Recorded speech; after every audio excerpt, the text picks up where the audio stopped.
and to a motivation which really appreciates the very rare opportunity we have right now to listen to and contemplate these teachings.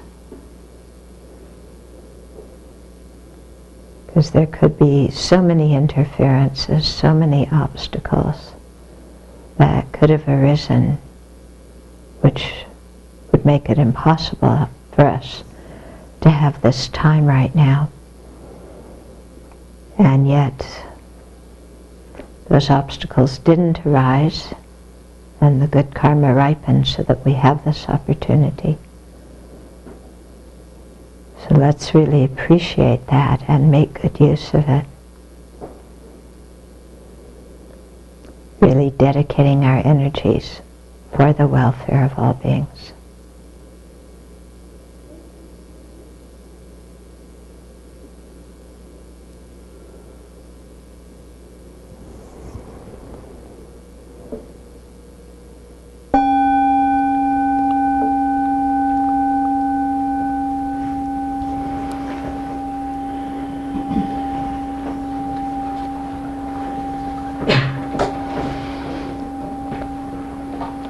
It's really true, isn't it? Any number of obstacles could have arisen so that we couldn't have been here today.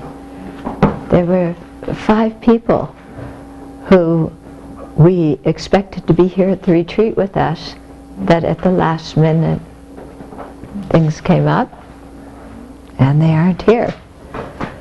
Okay? So we really have to appreciate the fact that that didn't happen to us and that we have this opportunity, you know? And that therefore to make good use of this opportunity and really create more causes to have the opportunity to encounter and practice the Dharma. So this is never a situation to take for granted, thinking, well, yeah, Dharma's nice and I'll do it when I feel like it.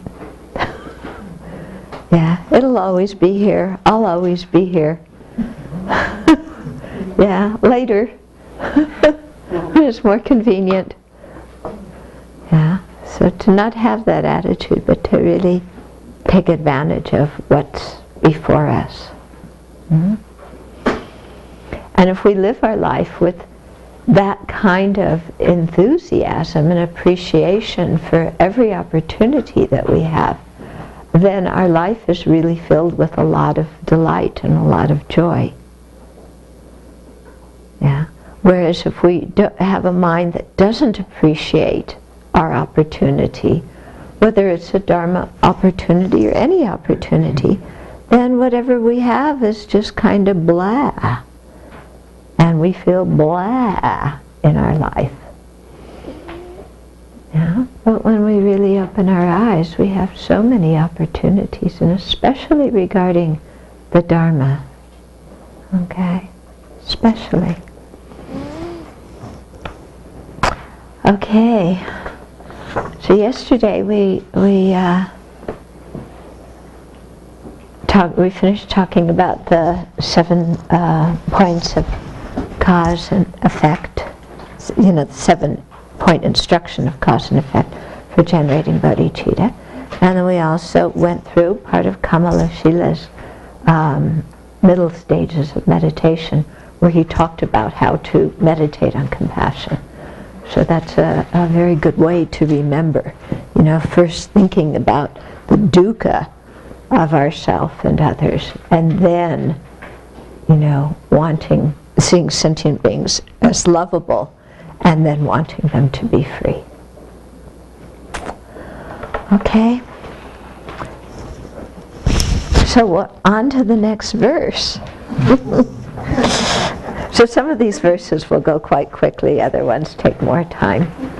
So verse 78, the way it reads, and I think there's a mistranslation here, but it reads, when the snake Mandara repeatedly churns the mountain of skillful means in the great ocean of emptiness, you, the nectar of compassion, erupts as its essence. So this refers to a Hindu story, actually, where there was, in the great ocean, there was the ambrosia of immortality that was at the bottom of the ocean. And so some gods wanted to have it, and they were told to talk to this snake. And I think this, the snake, and the gods were told to ask the snake to help them and get some demons to help them. And then what they did was, there was Mount Mandara. So Mandara was the name of the mountain, which was moved into the ocean, and the snake was wrapped around part of it, and the gods held one end and the demons held the other, and then they moved it. You know? Like we did with jump ropes and things like kids. So they did that. So they used the mountain, Mandara, to churn the ocean. Okay? And having churned it very well, then the ambrosia of immortality arose out of that ocean. Okay? So the analogy is, the ambrosia is compassion. Okay? And the ocean is emptiness. And the snake is the skillful means which we use, you know, within the ocean of realizing everything is empty of true existence, yet dependently arising. And then the most precious thing that exists within the dharmata, the sphere of phenomena, all of which are empty, is compassion. And so compassion comes out of the ocean of emptiness. Okay? So verse 79 says, there are many authentics and charlatans who claim to have attained the 5 extrasensory powers and the 4 results. But it is rare that even charlatans arise claiming to have attained great compassion. Okay, so there's many authentic practitioners and there's many charlatans. As one of my friends says, charlatananda. Okay. The great guru, Charlatananda. Okay. So there's many of those who claim to have attained the 5 extrasensory powers. So these are 5 powers that are gained through developing single-pointedness, through developing samadhi, and especially in the 4th meditative stabilization, one has access to these powers. So one of them is supernormal powers. So with these supernormal powers, you can walk on water. You can go through the earth. You can fly in the sky. You can have one body and make it many bodies. You can have many bodies and make it one body. And you can touch the sun and the moon. Okay? So these kind of supernormal abilities that come as a result of samadhi. Okay? So that's one of these 5 extrasensory powers. Okay? Another one is called the divine eye. So this is the ability to see things at a great distance. So you know what's going on in other parts of the universe. If you're a bodhisattva, this can be very good to have, because then if you see teachings, you can go to the teachings. Okay? And if you want to help sentient beings, then you can see who is in need of help. Okay? And then with the supernormal powers, you can manifest forms and go and be of benefit and such to them. Mm-hmm. Moggallana, actually, he was the one who, of the Buddhist disciples, who was the specialist in these kinds of powers. Another one is called the divine ear, and here you can hear things at a great distance. Okay? So I think the CIA wanted to investigate this. They wanted, I think they, hired some psychologists to investigate if there's the divine eye and the divine ear. But, in the bodhisattva practice, again, you use these kinds of powers for the benefit of others. Okay? To know what they're doing, what they're thinking, who needs help, and to be able to give it. Another of these powers is the ability to know others' minds. Okay, so again, if you're a bodhisattva, if you have compassion, knowing what's going on in others' minds is very helpful. Because, if you're trying to teach people, let's say about emptiness, then you can see where they get stuck. What is the way that they're thinking where they get stuck? Or if you're trying to instruct them in how to develop bodhicitta and they get stuck, you can understand that. Okay? So very useful to be able to know what's going on in people's minds. And then another of those powers is the ability to recall former lives. So you know not only your own former lives, but you know others' former lives. And this helps you to understand who you have prominent karmic connections with in this lifetime. So again, this is very, it can be very useful. If you're a bodhisattva, and you can see through having these powers, who was your teacher in a former life, and then see where that teacher is today, and then seek that teacher out. Because if you've had that teacher in a former life and you had very great devotion, then you want to be able to meet that teacher again in future life so they can continue to guide you. So this kind of ability will let you know that and be able to seek that teacher.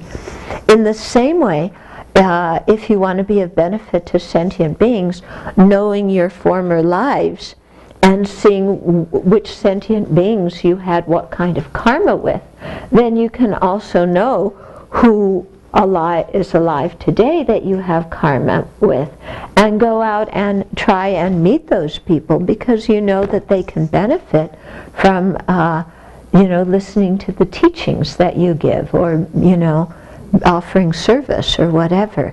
So these kind of powers, give you the ability to really be of, to further your own progress on the path by meeting the teachers that you're going to be most receptive to hearing the Dharma from, and who, you have that connection with, who you already have respect and devotion for. And then to also meet the disciples that you have the karma to be able to benefit with, because they are, open and receptive vessels. Okay? So for a bodhisattva, these 5 powers are very, very important. If you're practicing the hearer solitary realizer path to arhatship, these powers are not so important, because you're seeking your own liberation, and as soon as you get out, that's it. So you don't have to think about the various disciples and so on and so forth. But for bodhisattvas, they definitely want to gain these kind of powers. So those are the 4 extrasensory powers, sometimes called the super knowledges. Okay? The Pali tradition, they translate them as the 5 super knowledges. Sometimes they add a 6th one, which is the knowledge of the cessation of defilements. And this is when you attain the path of no more learning of whatever vehicle you're following, and you know that those defilements that have obscured you from attaining that result have been eliminated. Okay? The knowledge of what? Of the elimination of defilements. Yeah? I think I missed the power. Okay. The divine eye, divine ear, knowing what people are thinking and ability to recall for my life session by teacher. Yeah, and then the first one was the supernormal powers. To do things with your body, manifest your body, and go here and there and so on. Okay? Yeah. Then this verse also mentions the 4 results. So here the 4 results are in terms of, the people studying the Path and Grounds text will recognize this. Okay? What are the 4 results in the Here vehicle and Pratyeka vehicle? Stream enter, once returner, non-returner, and arhat. Okay? So those 4 results of somebody who is seeking their own realization. You know, as a hearer, a solitary realizer, they go through those 4 stages of awakening until they attain arhatship. Okay? So, if we go back to the verse, so there's many authentic practitioners and many charlatanandas who claim to have attained these 5 super knowledges and the 4 results. So some of them have, the authentic practitioners have, the charlatanandas haven't. Okay? Actually, you know, according to the Buddha's teachings, if you've attained these results, you don't go about proclaiming them here and there to everybody, because it can really bring a lot of superstition in people's minds. Sometimes you'll see in the Pali Canon, I mean, the Buddha says he's a Tathagata. He does this for a specific reason, you know, because he's with specific people and he's not boasting and bragging and things like that. Okay? But in general, especially in our monastic vows, if we lie about any of our spiritual attainments, we lose our monastic ordination.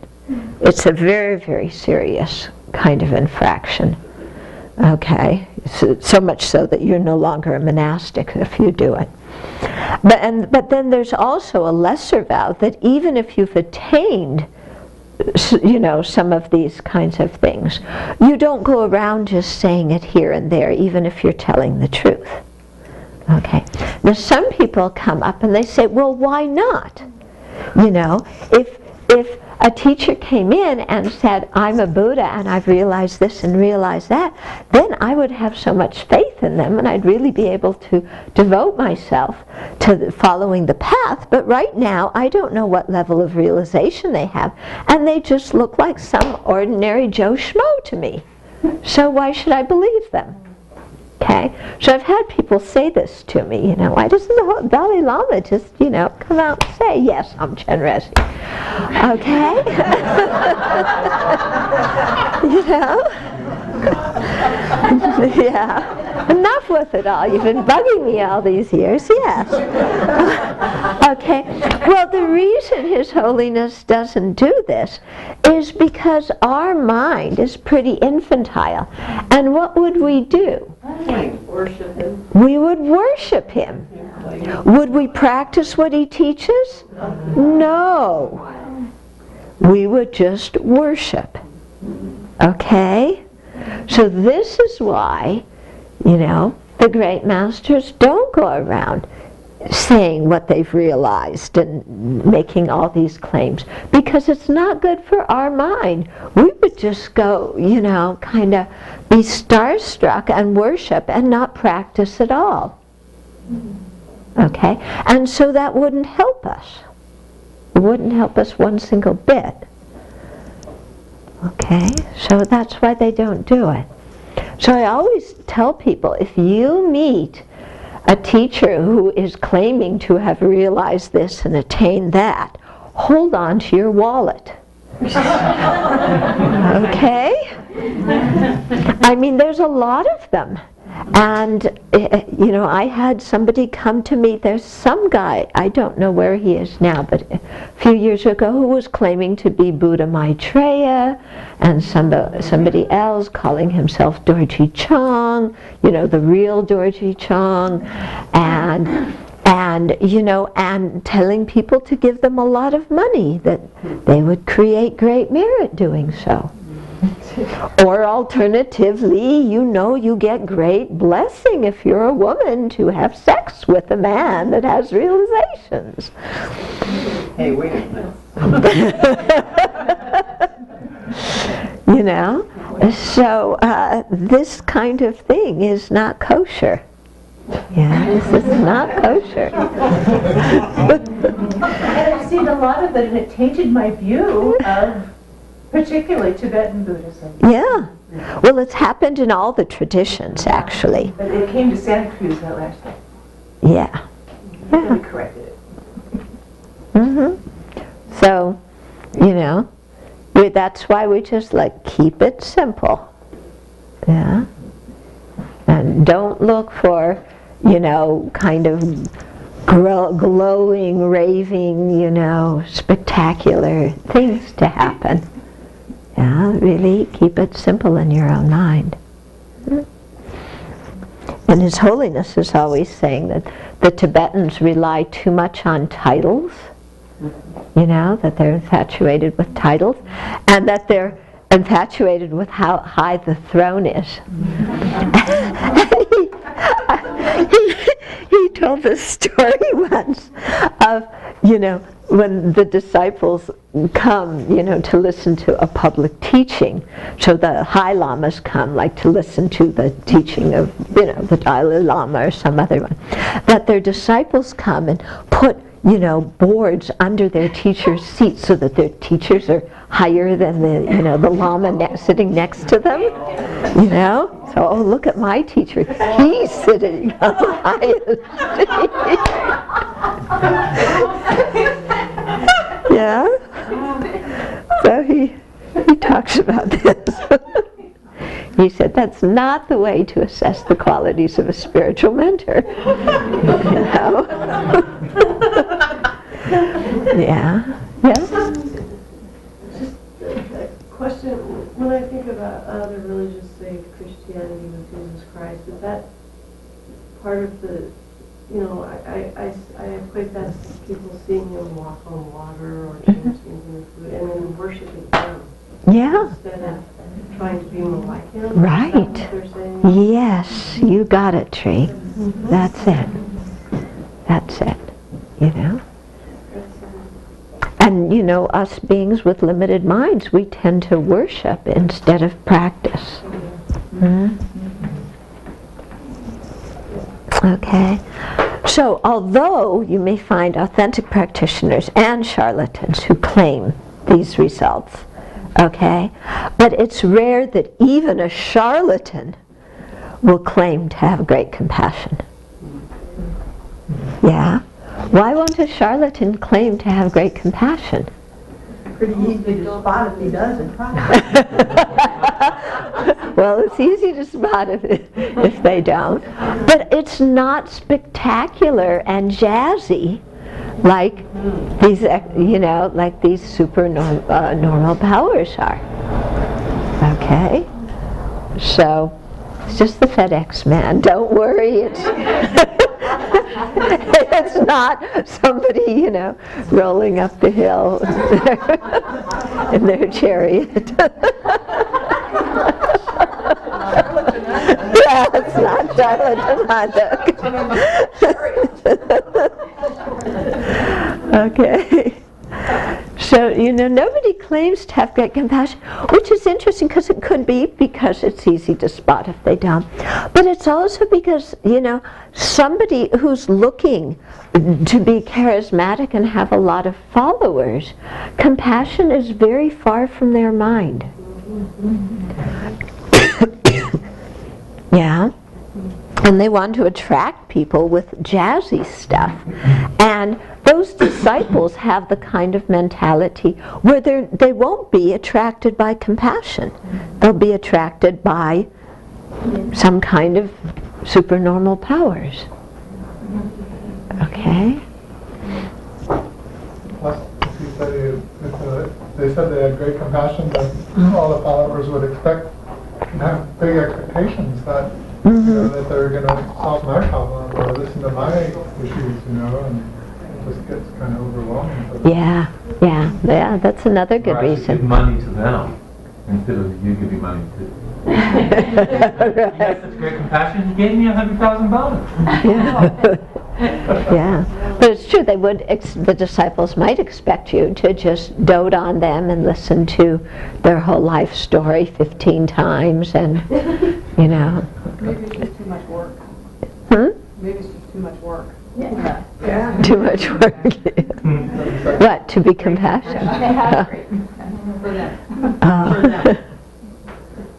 Disciples would want interviews that were longer than 10 minutes.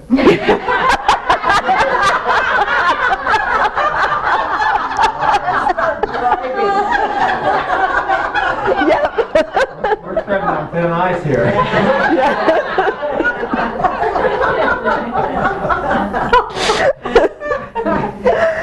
Okay. Yeah. Okay, then verse 80. Those who show signs of having obtained other qualities are as rare as stars in the night sky. But those who show signs of having obtained great compassion are even rarer than stars seen in broad daylight. So he's really emphasizing here how extraordinary it is to have great compassion. How rare it is to find somebody who has cultivated this kind of great compassion. And in our world, something that is rare is precious, is valuable, is something to cherish and to respect and to honor. Okay? And so there may be people who show signs of having all sorts of other very good qualities. And those people are as rare as stars at nighttime. Yeah? I mean, you have to wait until the night to see the stars, don't you? Yeah, they're not always available. Yeah? But when it's nighttime, you'll see them. So that could be like seeing the people who are arhats, who have liberated themselves from cyclic existence, or the people who practice the path and attain good rebirth, or the people, who have, some kind of good dharma karma to be able to do different things, or have some kind of really good qualities that they show to other people that people appreciate. So they're like the stars at night. But somebody who has great compassion, a bodhisattva with great compassion, that's like seeing stars in the day. Yeah? All you see is the sun. That's the only star we see in the daytime. Isn't it? And sometimes there's too many clouds to see that. Yeah? So what the author's doing is helping us to see how precious this quality is. So that we will want to develop this quality of great compassion ourselves, and so that when we come in contact with the teachings, we'll be eager to hear them. When we come in contact with people with great compassion, that we'll be receptive to hear what they have to say. Okay?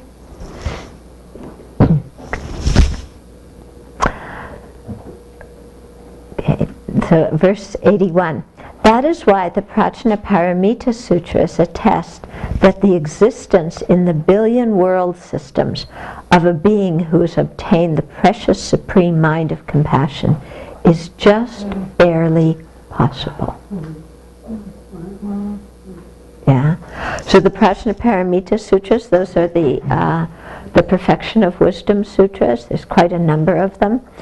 And so they talk about, billions of world systems, of universes. Yeah. And they say that a being who has obtained that precious supreme mind of compassion, the existence of such a person is just barely possible. Because it takes so much to root out our self-centered mind. Yeah, it's so difficult to root out that self-centered mind. Yeah, really takes a lot of consistent practice, a lot of energy, okay, a lot of determination to do it, to free ourselves from the self-centered mind and to cherish others as much as, if not more than ourselves, and thus to seek their enlightenment. You know, because the tendency is, when you really understand the nature of samsara, and you understand what dukkha, or suffering, unsatisfactory conditions are, you want to get out of it so fast, because it's horrible. The thought of remaining in cyclic existence, you know, under the influence of afflictions and karma, is so painful, so horrible, you know, that they say it's like having your hair on fire. You know, if your hair's on fire, you don't just kind of sit around and gradually get up off the sofa and, you know, go and get some water, you know, do something. You are, boom, you're active right away because the situation is so unbearable. So the same way, when you see the horrors of samsara, you just want to get, you know, we want to get out as fast as we possibly can without thinking of others. Okay. So the person who is willing to forego, you know, their own awakening, or make their own awakening happen later in order to cultivate great compassion and bodhicitta, that person is really extraordinary. Really, really extraordinary.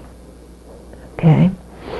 So sometimes they say, you'll find people saying that bodhisattvas give up their own awakening in order to benefit others. That's not actually literally correct.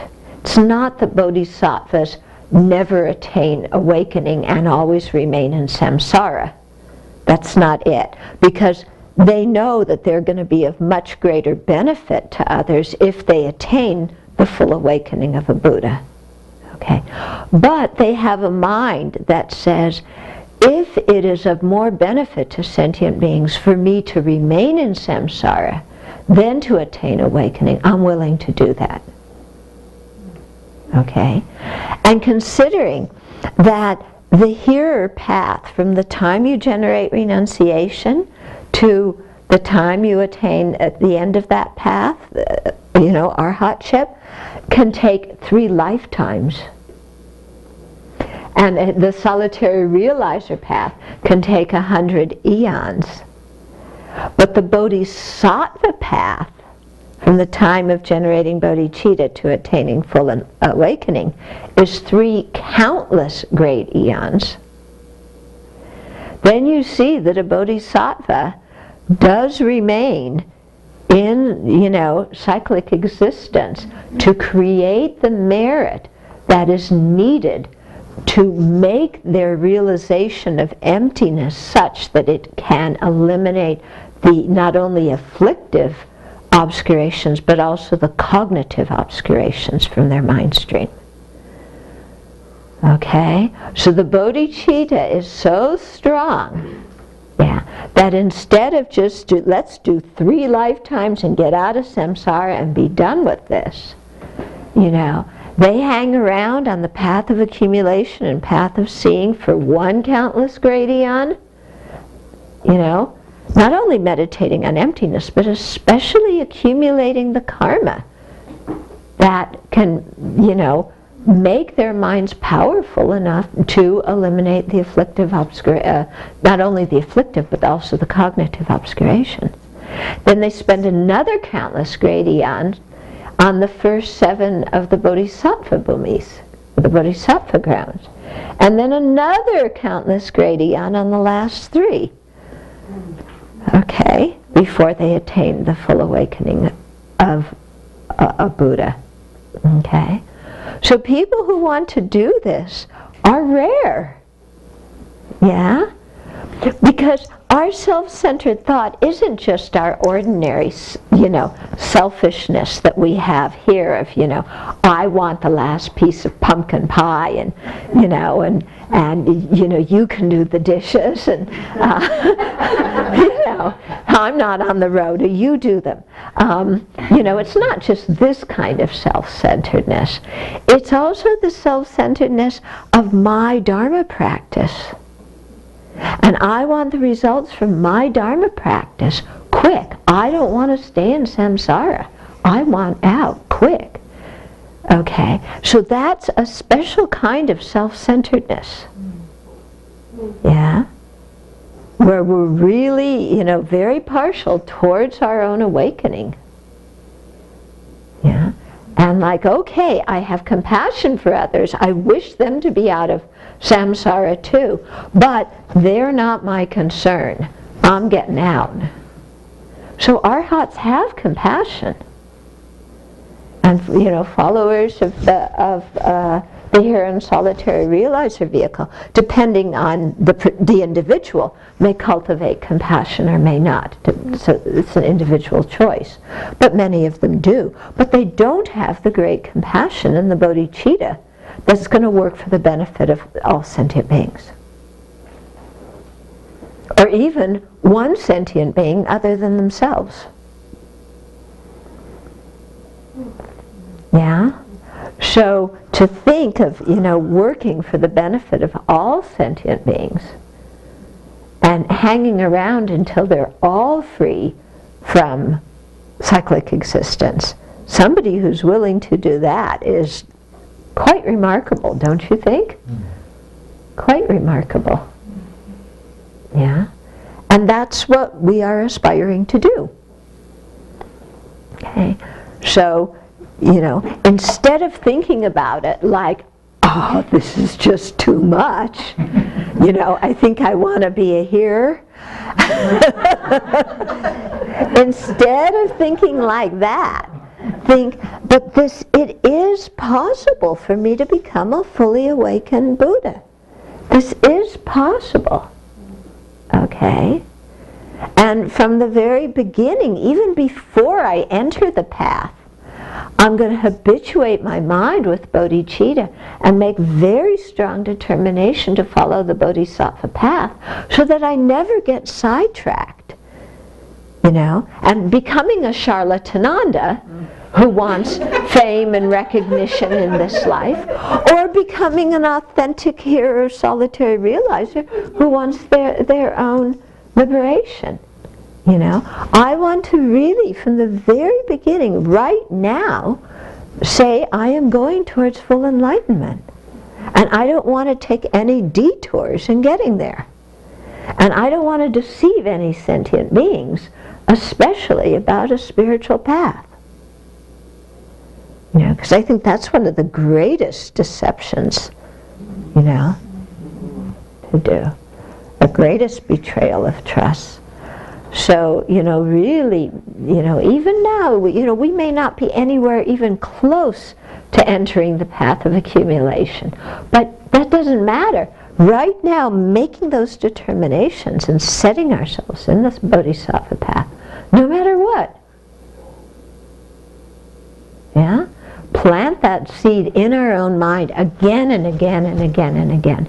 And that's why at the beginning of all of our meditation sessions, we generate bodhicitta.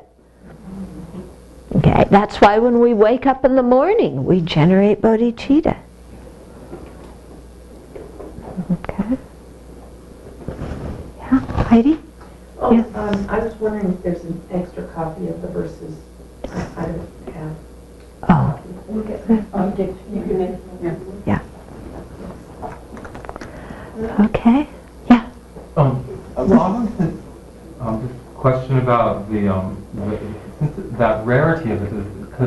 Can that be related to the rarity of the Buddhas over the vast period of time that they say there's only going to be 1,000 Buddhas, and we've gone through 5 now? Mm-hmm. We've gone through 4. 4 with Shakyamuni's. Mm-hmm. Shakyamuni's the 4th. Fourth, and now there's another one on its way. There's like these long periods of time in between where they actually are manifested.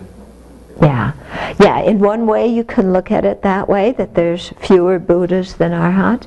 Another way you could say that for enough sentient beings to have created enough virtuous karma for the Buddha to appear, that doesn't happen so often.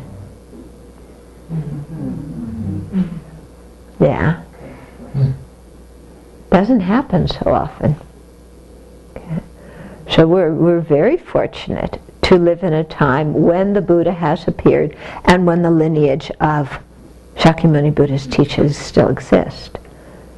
Because there's many more historical periods that are called dark periods where, the Dharma isn't available. Because sentient beings don't have the karma. Does this relate in any way to the special altruistic intention of I must quickly and more quickly? Mm-hmm. Yeah. Is that related to seers and hearers? To the seers and the hearers? Or? Yeah, because in the special bodhicitta that we talked about this morning, quickly and more quickly, it's attain the supreme state of full awakening. Okay? Huh? But not Buddhahood? Yeah, full awakening is Buddhahood. Okay? But a hearer or a solitary realizer isn't going to have that aspiration. They're not going to say that prayer of the special bodhicitta. Okay. Because they're just looking at they're seeking their own liberation. Thank you. Okay? Yeah, so that's a good point. That's why we say that. Again, imprinting on our own mind. Yeah? That we want to go to full Buddhahood. And, we should rejoice just at even saying these prayers and thinking about this, and rejoice at the good seeds that are getting planted in our own mind. Yeah? Because think about it, how many people on this planet Earth right now are getting seeds of bodhicitta planted in their minds?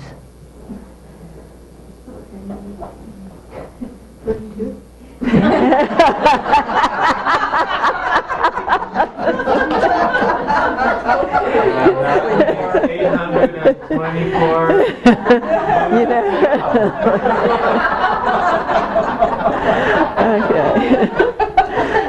There's a few more than us. But, it's very, very rare. We see people with incredible wealth in our society, incredible worldly power, incredible fame, incredible, relationships, but they don't have the fortune we have to even hear the word bodhicitta. They've never even heard the word, let alone think about the meaning. Yeah? So we have to really see, how fortunate we are and how important it is to make use of our fortune. Not to be conceited about it. That's not the issue, but make use of it. Mm-hmm. From the perspective of dependence rising and continuum, if you have to go 3 eons or whatever you said for the supreme. 3 countless great. It doesn't really matter, does it? Because each minute or each instant collapses behind you anyway, and you're just going. Yeah. In one way. Chugging along. Okay. Yeah. Right. So that's why we shouldn't get discouraged thinking, 3 countless great eons is a long time, because you just go moment by moment practicing. That's why I was emphasizing at the very first day. Just practice. Just create the causes. Yeah. Yeah. I have a related question. So the Bodhisattva, it's around this whole thing of how awful samsara is. It seems like a Bodhisattva, it's not so awful for a Bodhisattva because they're choosing and they're practicing, and they're not, the mind isn't suffering the same way, right? Right. So I'm confused Okay. about why it would be so hard to, bodhisattvas are kind of happy to be doing what they're doing. Yeah, bodhisattvas are happy to be doing what they're doing. Right. But, you know, they also have this horror of what samsara is. And their compassion is so strong that rather than just get out of samsara themselves and leave everybody else behind, they see everybody else's samsara as horrible as their own, and they work day and night and do whatever they possibly can to help sentient beings get out. So you can be joyful and see something as horrific at the same time. Right. So are the arhats not seeing any of that anymore? The arhats, you know, they have gotten themselves out of samsara. Then they stay in blissful meditative equipoise on emptiness. So they've totally forgotten suffering. I mean, They're not thinking about sentient beings in samsara. They're enjoying their own liberation. Okay?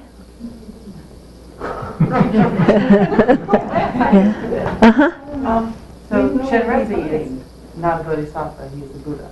Yeah. Does he feel the same way? Can we relate to him in the same way as we would relate to someone who is doing this amazing thing for us? Is that appropriate? I'm not good. Like, does Chenrezig feel the same way, that samsara is so... Oh, yes. Yeah, he does. Yeah. Okay. This is exactly, you know, whatever the Buddhas teach us is what they have realized in their own mind. Yeah. So they're just describing what they feel and what's going on in their own mind. And a Buddha sees samsara as horrible. Yeah? Okay. The Buddha also sees samsara as empty. Yeah? But on a conventional level, they can certainly, you know, say it's horrible. It's not like a Buddha says, oh, well, samsara is only horrible when you're a sentient being, but I'm a Buddha now, and I've seen samsara as emptiness, so samsara doesn't bother me anymore because I've seen it's empty of true existence, and besides I have great compassion, so samsara is not so bad, you know? At least I'm not in it. Yeah? So that's not, you know, how a Buddha's thinking. A Buddha's gotten out of samsara because it is dreadful. And they want sentient beings to get out of samsara because it's dreadful. But they themselves do not suffer in the process of being of assistance to sentient beings. Okay, so through their compassion and through their realization of emptiness, they don't suffer in the process of benefiting sentient beings. Like a detachment. Okay. Like detachment. Yeah, they're not clinging and craving and full of expectations and so on. Yeah. But it doesn't mean that the Buddha says, oh, well, samsara is empty, yeah, no problem, you know, all these suffering sentient beings. Anyway, the sentient beings are empty, so no truly existent sentient beings to liberate anyway, so, you know, just forget it. That's a very, very nihilistic view. But they say that this is one of the most difficult things about realizing emptiness, is when you realize emptiness, how to accurately establish conventional truths. Because our mind tends to mistake emptiness of inherent existence for total non-existence, and then say, oh, well, there's no samsara, there's no sentient beings, so there's nobody to work to liberate. Okay? If you start thinking like that, then you've gone to a nihilistic viewpoint, and you actually you don't have the correct view of emptiness yet. Okay? You know, when we chant the three principal aspects of the path after lunch, yeah, when it says when these two realizations are simultaneous and concurrent, you know, that verse is talking about when you can know dependent arisings without confusing them, and also know that they're empty of true existence. Yeah. And when those two realizations support each other instead of hinder each other, then you have the correct view. Okay? Yeah? So what's the difference between an arhat and a self-realizer? Okay, the self-realizers are trying to become arhats. Okay, there's two different kinds of arhats. One is a hearer arhat and one is a self-realizer arhat. Okay, the hearer arhat, they're called hearers because they hear the Buddha's teachings. They practice together in groups. The solitary realizers are so called because in their last lifetime before they attain the awakening of a solitary realizer, they are in a time period where there's no wheel-turning Buddha around. So they practice in a solitary way. Okay. Okay. Actually,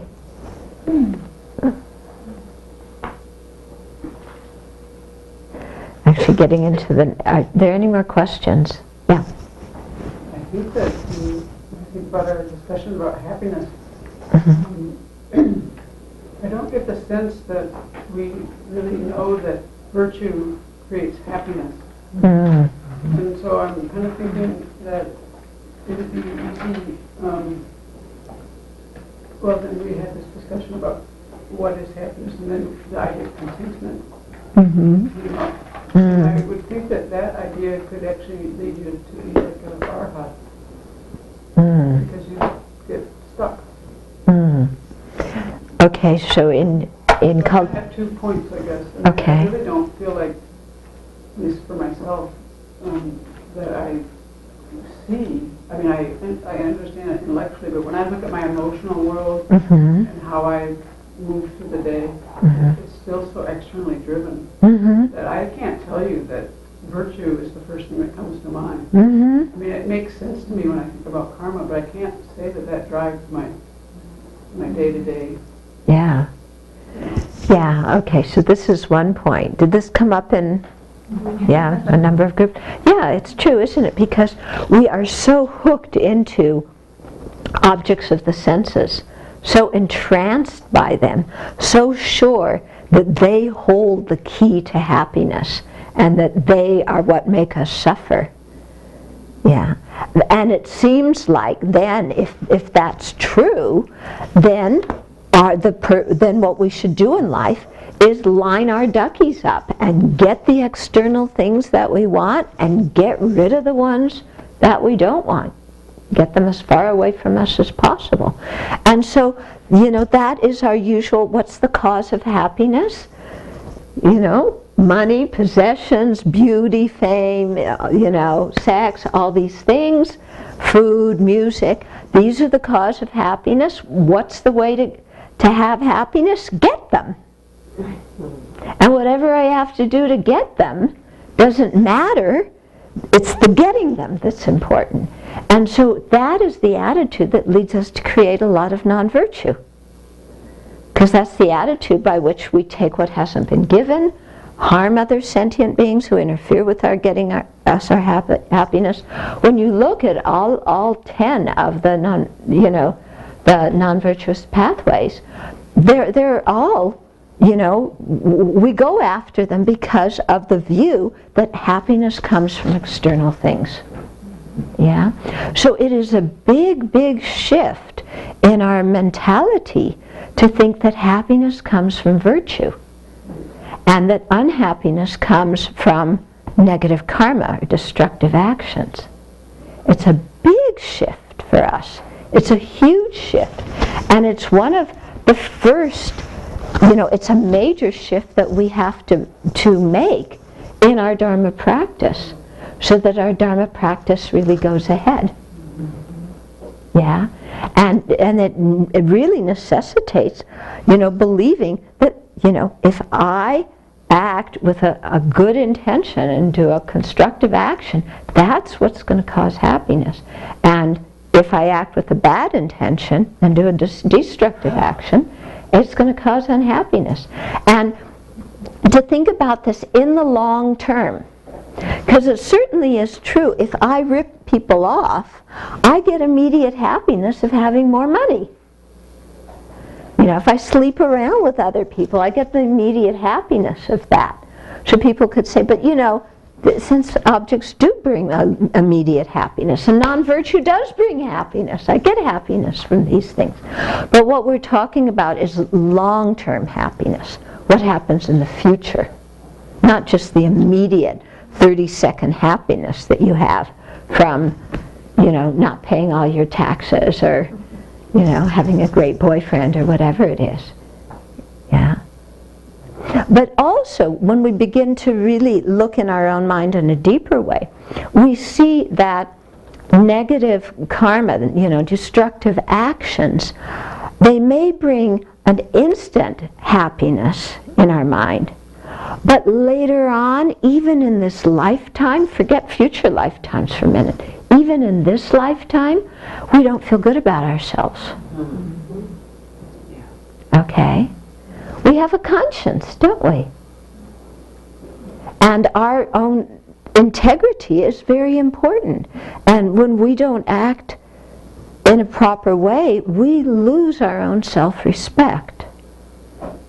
And so that's why, you know, this whole process of confession is so important, because that helps us reestablish our integrity and our self-respect.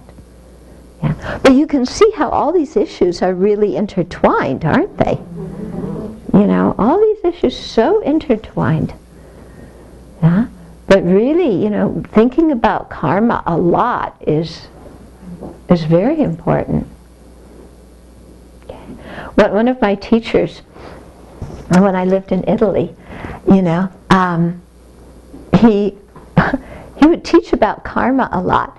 And you know, we would be having a class, like a Lamrim class, and no matter what topic we were on, if some new person came to the class, even for that one day, like a visitor, he would talk about karma.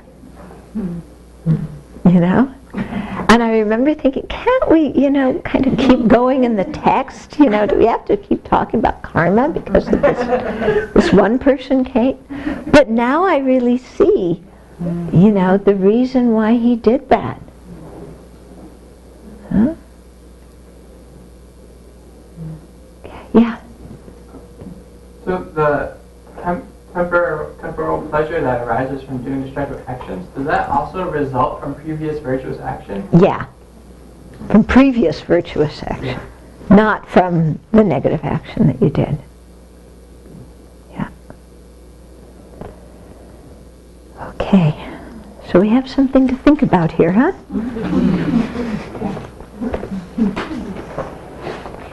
Okay. Better. Okay.